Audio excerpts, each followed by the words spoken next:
Buenos días, y hoy está conmigo Lina Vega Abad. Ella es presidenta de la Fundación para la Libertad Ciudadana, Transparencia Internacional, también es abogada y miembro de la Junta Directiva del CIAM. Y hoy estamos preguntando, ¿son apropiadas las condiciones en las que se está dando el debate del contrato minero? ¿Por qué? Opine al hashtag De Frente Sabrina. Bienvenida, Lina, a De Frente. Muchísimas gracias por la invitación. Te tengo que agregar algo que para mí es motivo de orgullo porque es lo que he hecho toda la vida. Soy columnista del diario La Prensa, como fui periodista de ese periódico por muchos años. Sí, tienen varios títulos y se me olvidó ese, y también Sí. defensora de derechos humanos. Así es. Hablemos primero de las condiciones precisamente en las que se está dando este debate del proyecto de contrato minero. Primero, la decisión de los diputados de que el contrato no se discuta por bloques y el límite de tiempos que han impuesto a los que quieren participar en el mismo. ¿Cree que existen las condiciones para escuchar todos los argumentos? Mira, evidentemente el clima no es el mejor para poder analizar a fondo un tema tan complejo como es el de este contrato minero, que es un compromiso del país por 40 años. Sin embargo, yo siento que las personas los técnicos que se oponen con argumentos científicos, legales, están pudiendo dejar su mensaje bien claro. Y hay cosas que son realmente impresentables. Este tema, Sabrina, ejemplariza muy bien por qué nosotros salimos tan mal en los índices de Estado de Derecho del World Justice Project, por ejemplo, ¿no? Nosotros salimos muy mal en esa categoría. ¿Pero por qué? Mira lo que pasó. En el 2009 se presenta la demanda por el Centro de Incidencia Ambiental. En el 2017, casi 10 años después, sale el fallo. Pero no se publicó hasta el 2021. Esto es una caricatura de Estado de Derecho. Así que digamos que el Estado tuvo oportunidad de enmendar un contrato que evidentemente era leonino, mucho antes de que se instalara toda la maquinaria y todo el complejo industrial que tenemos ahora allí, y que efectivamente es una situación complicada para manejar. De manera que si queremos dar un ejemplo de por qué el Estado de Derecho panameño no existe y no funciona, es este contrato. Usted dice que hay condiciones impresentables. Enuméreme algunas, las que más le llaman la atención.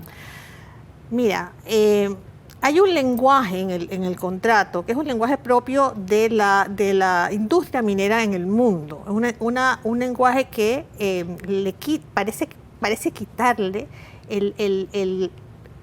la propiedad del recurso al país y pasa a ser un control completo de la empresa concesionaria en términos de acceso a fiscalizaciones, en términos de obligar a un ciudadano que tenga un terreno privado en esa área y que sea un terreno que la empresa decide que quiere para ampliar su operación.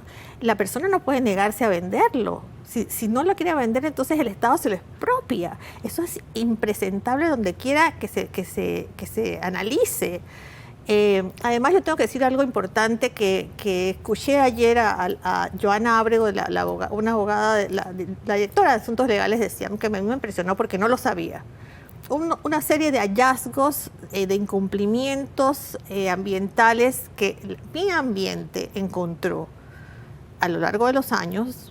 El manejo que hizo esta empresa de eso, en vez de acercarse, analizar si los técnicos de la NAM se habían equivocado, probar que ellos lo hacen bien o corregir lo que esté mal, lo que hicieron es utilizar esta legalidad absurda que existe en este país de presentar recursos, demorar sus notificaciones para no llegar al fondo del tema. Y si ese es el comportamiento de la empresa antes de la ratificación de este contrato, yo no me explico cómo será después. Ellos hablan de que tienen la mejor tecnología para el manejo ambiental y no dudo que sea así, pero ellos tienen que ser transparentes y no lo han sido hasta ahora. Una de las cosas que a mí me llama la atención y que quería preguntarle es, bueno, la empresa está velando por su interés económico, pero el gobierno debería estar velando por el interés ciudadano. Usted me mencionaba el Ministerio de Ambiente. El Ministerio de Ambiente se ha convertido casi que en lo veo yo así, una publicitaria gratuita de la empresa y del contrato.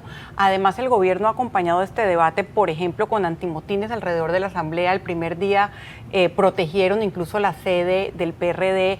¿Qué le dice todo este ambiente que se está creando, las propagandas gubernamentales que amarran las jubilaciones con la aprobación del contrato? El presidente Cortizo ya anunció que va a estar titulando tierras en Donoso, o sea, todo está amarrado y me imagino que la mayoría, la aplanadora legislativa también. ¿Qué le dice el comportamiento del gobierno? Que no han entendido la magnitud y la gravedad del asunto. Aquí tenemos un tema ambiental que nos está enfrentando ciudadanos con ciudadanos, un tema de empleados de la mina que han sido llevados allá de forma obligatoria. Vimos unas escenas donde estaban pasándole lista. Uno entiende, por supuesto, el drama humano de personas que dependen de la minera, todos los proveedores, todo eso uno, por supuesto que lo entiende. Pero es que Panamá, su riqueza no es esa, su riqueza es la biodiversidad, su riqueza es mantener sus bosques, su riqueza es proteger sus aguas y sus ríos. Nosotros nos urge en esta coyuntura que se apruebe una moratoria minera. Eso es lo que tiene que hacerse. ¿Cómo analizamos? Y por supuesto rechazar este contrato para sentarnos a una nueva negociación. Esta es una cosa donde hay controversia, hay personas que no quieren del todo que haya esta mina. A mí me parece conflictivo eso, porque hay toda una operación andando. No sé si es posible pararla. Me parece que no. Por eso que la negociación es fundamental. ¿Qué negociaron durante todos estos años? Solamente 375 millones al año. Había muchas cosas que han dejado de lado y que por supuesto tienen enfurecido a la ciudadanía con razón. El argumento económico de los empleos, que hemos visto a los gremios del sector empresarial esbozar y a muchos actores importantes de este país, ¿qué opinión le merece? Bueno, mira, una actitud cortoplacista que siempre hemos visto en este país, ¿no? Nosotros no hemos planificado nuestro desarrollo pensando en la sostenibilidad, porque esta es una actividad que no es sostenible. Un día de esto se acaba el recurso, se van, nos han prometido un proceso de abandono que no está en el nuevo contrato, sino que está en el estudio de impacto ambiental original, que es un estudio del 2011. ¿Cuánto ha avanzado la tecnología en términos de protección ambiental? Y ellos lo que nos han prometido es una tecnología que se aprobó en el 2011. Entonces, la empresa privada tendría que sentarse a pensar cuál es el modelo de desarrollo que queremos. Si queremos un desarrollo cortoplacista, insostenible, que no va a crear riquezas para siempre en este país, que es lo importante. Usted comenzó hablando del tema legal y constitucional, y hay quienes opinan que si la justicia actúa, que si el Estado de Derecho hace cada actor su papel, este nuevo contrato va a ser declarado inconstitucional. ¿Usted qué piensa? Es un interrogante, por supuesto. Y otra vez, una Corte Suprema de Justicia que declara inconstitucional un contrato de concesión minera porque no se cumplió la ley de contratación pública, no fue a una licitación, se declara nulo y luego el gobierno coge y hace la misma cosa que la Corte dijo que no podía hacer. Es absurdo, por eso que digo que no tenemos un Estado de Derecho realmente en este país. Entonces, lo que debíamos haber, yo entiendo que esta empresa tiene ya pues, toda la inversión hecha, pero ¿para qué sirve una licitación pública? Para que el Estado, que tiene un bien que pone al servicio para su explotación, tenga la mejor oferta posible que el mercado nos puede dar. Entonces, si no se hace licitación, sino que se hace de a dedo, como se hizo en la primera ocasión y ahora otra vez, el Estado no está recibiendo la mejor oferta. Y por supuesto, yo entiendo que la actividad minera digamos que se ha desarrollado con los años, no se maneja de la misma manera que se manejaba hace décadas, que ha mejorado. Pero de todas maneras, la destrucción de esa área es innegable. Hay que ver los videos. Ellos hablan de compensación, seguramente que lo hacen, seguramente que reforestan un montón. La pregunta que nos hacemos como sociedad es ¿qué queremos? ¿Qué modelo de desarrollo queremos? Yo siento que lo más importante en esta pelea es exigir una moratoria minera para el resto de las solicitudes, porque ese contrato señala en su introducción que se convertirá en el modelo para las otras explotación minera, y eso es muy peligroso. Debemos concentrarnos mucho en pedir la moratoria minera en este país. Antes de irnos al cambio, quiero preguntarle por la crisis del agua y la minería. En este espacio, en unas en unas declaraciones que terminaron siendo controversiales. Yo no sé por qué el administrador del canal dijo que se estaba estudiando si a futuro el modelo del contrato minero chocaría con la demanda de agua que necesita el país y necesita el canal, cosa que fue ratificada por el ex administrador del canal, Jorge Luis Quijano, cuando dijo que la única manera de sostener la operación del canal y de agua potable para el país era crecer la cuenca, que el canal recuperara la cuenca occidental. ¿Qué piensa usted de esta competencia que cada vez estamos viendo más sobre el agua? Mira, otra vez, aquí nuestro Estado de Derecho haciendo aguas, perdona la redundancia, y la ineficiencia es digamos, la evidencia clara. Nosotros en el gobierno pasado, el país aprobó un plan hídrico nacional, con metas, con actividades, con procesos. Todo eso se engavetó y no se ha hecho. Entonces, una de las cosas que está pasando es el desarrollo inmobiliario desordenado de Panamá Oeste, que ha provocado que todas esas nuevas barriadas aprobadas sin planificación, con los métodos que ya sabemos cómo reciben los permisos en los gobiernos locales, eso lo sabemos, hay corrupción, no hay manera de negarlo. Es todo ese crecimiento, son casi 500.000, me decía en estos días el arquitecto Álvaro Uribe, que le preguntaba los datos. Esa gente está sacando agua los mismos lagos que abastecen la operación del canal. Entonces, obviamente, nosotros tenemos que planificar con claridad qué es lo que vamos a hacer. Hoy día, y eso ya creo que lo sabe todo el mundo, está claro, la operación minera no afecta a la operación del canal, ni afecta a las fuentes de aguas de hoy día. Pero como necesitamos ampliar las fuentes de aguas, y no sabemos cuánto quiere ampliarse la minera, porque es que porque el contrato le da la posibilidad de ampliarse. Es que yo te digo, si yo hubiera sido el ministro de Comercio, digo, usted, su explotación minera es aquí, no se pueden salir de aquí más, no pueden crecer. Entonces ellos pueden crecer todo lo que quieran, ¿hasta dónde? Hasta las cuencas del río Indio, que sí, hay miles de estudios que implican, por supuesto, embalse, que eso también es otro problema social. Yo por eso creo que el administrador actual está tratando de buscar otras vías que no impliquen embalse, porque él sabe lo que significa embalse. Eso implica digamos, un problema social y comunitario difícil de resolver. Pero evidentemente a largo plazo no hay agua para tanta gente y el país tiene que priorizar. Ahora, ellos dicen, y también tengo que decirlo aquí, que ellos usan agua de lluvia. Que ¿Y cuando no llueve? Bueno, ellos aseguran que ellos lo guardan, pero entonces si eso es así completamente, ¿por qué le autorizan usar agua de los ríos? Claro. Entonces, el contrato, una cosa es lo que ellos dicen que están haciendo y otra cosa es lo que dice el contrato. Y lo que el contrato les permite. Bueno, hasta aquí este tema, vámonos al primer cambio porque hay mucho más de qué conversar de frente hoy con Lina Vega Abad.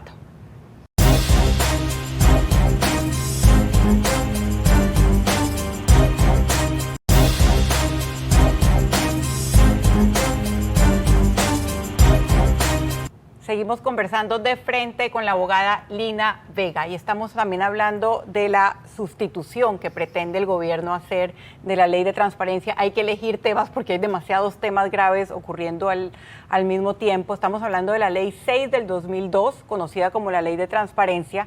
Además de ser un proyecto inconsulto, las organizaciones de la sociedad civil han manifestado que implicaría un retroceso grave en materia de transparencia. ¿Qué implica ese retroceso? Mira, Sabrina, tú que eres periodista, sabes, conoces el encabezado del Washington Post, la democracia muere en la oscuridad. Y eso es lo que significa, lo que podría pasar si esta sustitución de la ley de transparencia es aprobada en la Asamblea. Realmente es peligrosísimo para el sistema democrático porque esta ley fue el producto de un consenso nacional, como tú sabes. Abrió puertas que estaban completamente cerradas. En ese papel tuvo un desempeño importantísimo Juan Antonio Tejada como defensor del pueblo, que hizo el primer nodo de transparencia, donde las instituciones empezaron a poner la información que la ley les exigía, las planillas, etcétera, etcétera.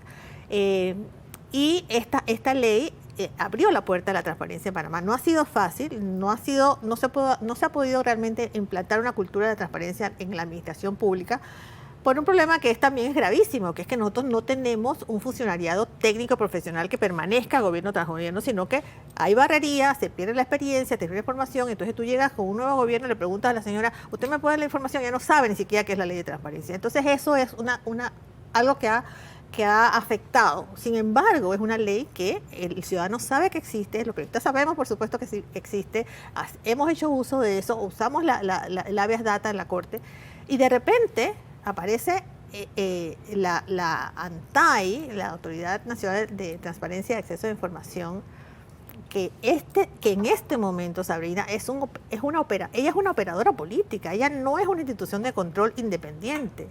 Ella fue candidata a diputada por el PRD hace unos años, renunció para ser la adjunta de la Defensoría del Pueblo y hoy está manejando la ANTAI de forma política. Entonces ella dice que ha decidido impulsar un proyecto, habla de un modelo de la OEA, pero no es cierto. Lo que ha hecho es cambiar todas las posibilidades de que el sistema sea más eficiente. Todo lo contrario, lo ha burocratizado, ella se convierte como en la poderosa institución que decide cuándo sí, cuándo no. Incluye en la lista de temas que son de acceso prohibido muchas cosas que antes no estaban.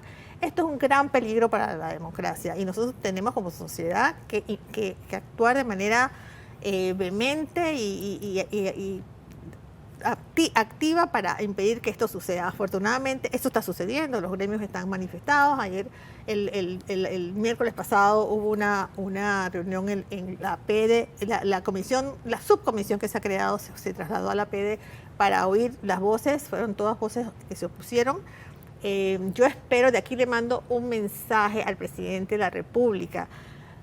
Esto no es parte del reto de transparencia como se está diciendo. El reto de transparencia que la fundación que yo presido les presentó como candidatos era una transformación de la ley de ANTAI para hacerla realmente independiente, para que no fuera una funcionaria que dependiera de la designación del presidente que llega, y que pudiera realmente ejercer un papel de vigilar el comportamiento de los funcionarios, porque ella cree que es una funcionaria judicial, a veces actúa como si lo fuera, y por otro lado usurpa tareas de la Defensoría del Pueblo. En estos días estaba haciendo unos seminarios sobre equidad de género y decía, nos vamos a convertir en una entidad de vigilancia de derechos humanos, pero ella perdió el norte, ese no es su trabajo, ese es el trabajo de la Defensoría del Pueblo. Y sin embargo lo que hace es, como tú sabes también, es censurar a los medios, multar a los medios, hacer el ridículo diciendo que una foto de un funcionario conocido es un dato biométrico, cosa que, como todos sabemos, no es. La foto del diputado Benicio Robinson. La foto del diputado Benicio Robinson.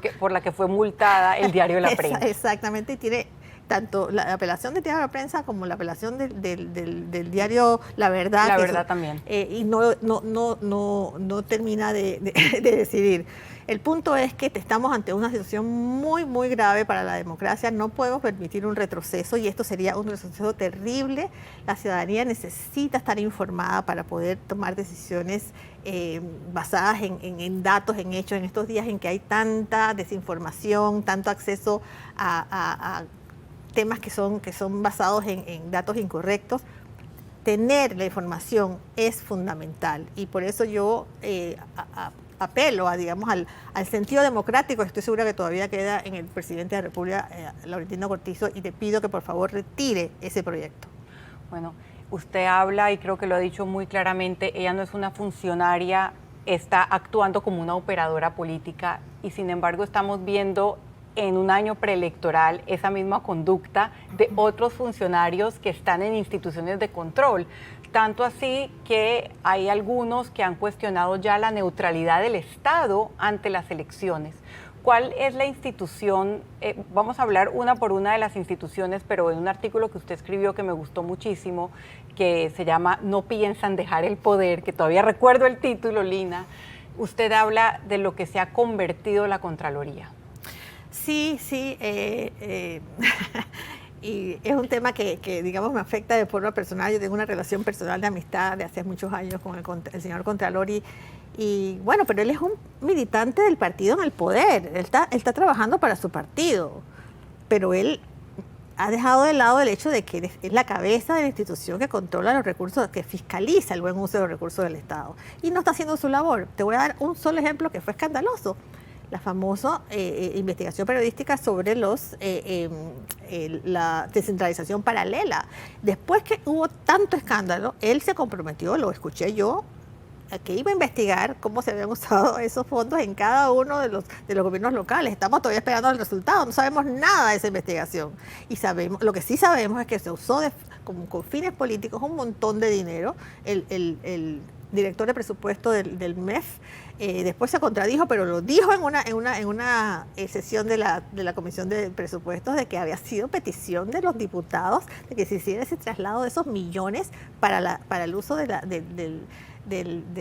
descentralización, que lo que fue uso para planilla, que es un dolor. Yo te digo una cosa, a mí, si tú me dices, bueno, pues están en el poder, porque Vinicio decía, bueno, es que estamos en el poder, no tenemos el derecho porque estamos en el poder. Ok, pero usen la plata para proyectos que beneficien a la ciudadanía, a sus comunidades. Sí, Ni siquiera esto es repartir plata, bolsas, insostenible, es insostenible.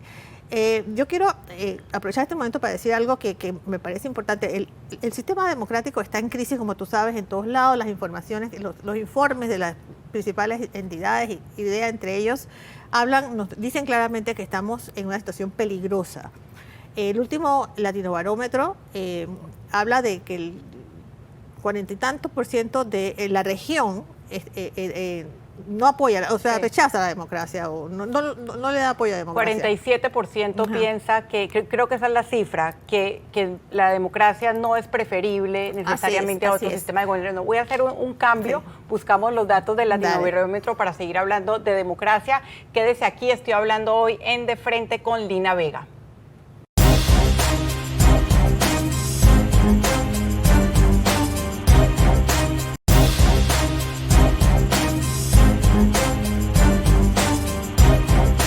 Sigo hablando de frente con la abogada Lina Vega Abad. Ya hablamos de las condiciones en las que se da el debate del contrato minero, del retroceso que implicaría este cambio que quieren hacer con la ley de transparencia, y estamos hablando del ocaso de la democracia, lo que muchos autores han denominado como el ocaso de la democracia. La democracia pierde apoyo en muchos países, incluido Panamá.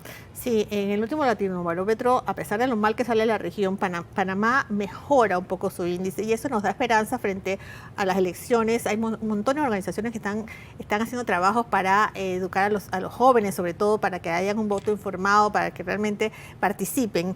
Esta semana salió una entrevista en el diario El País de España de la creadora del Latinobarómetro, la española Marta Lagos, y yo quiero leer algo porque me parece que encaja exactamente lo que estamos diciendo.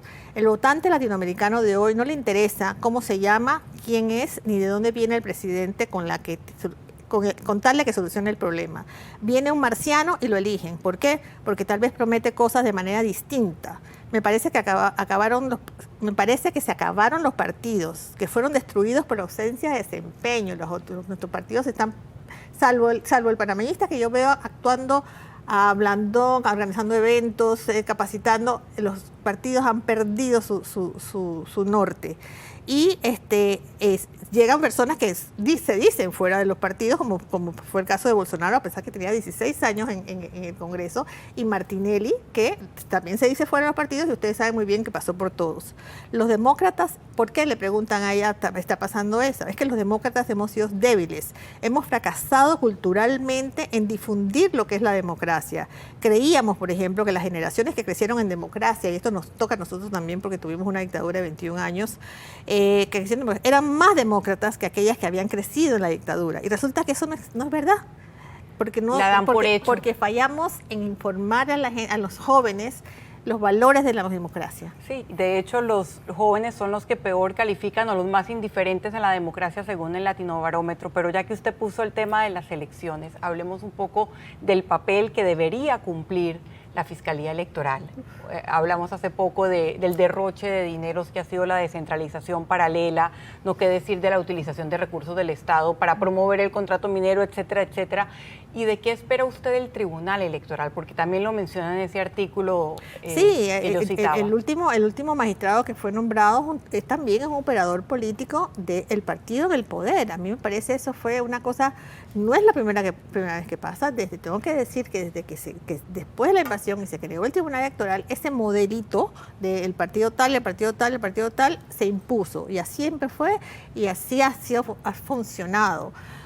Pero en estos momentos que tenemos todos los entes de control en manos de operadores políticos, perdón la redundancia, de gente que es militantes del partido en el poder, entre ellos la Fiscalía Electoral, esto es un escándalo, porque el señor Dilio Arcia es una persona que ha estado militando en el partido PRD desde el día 1.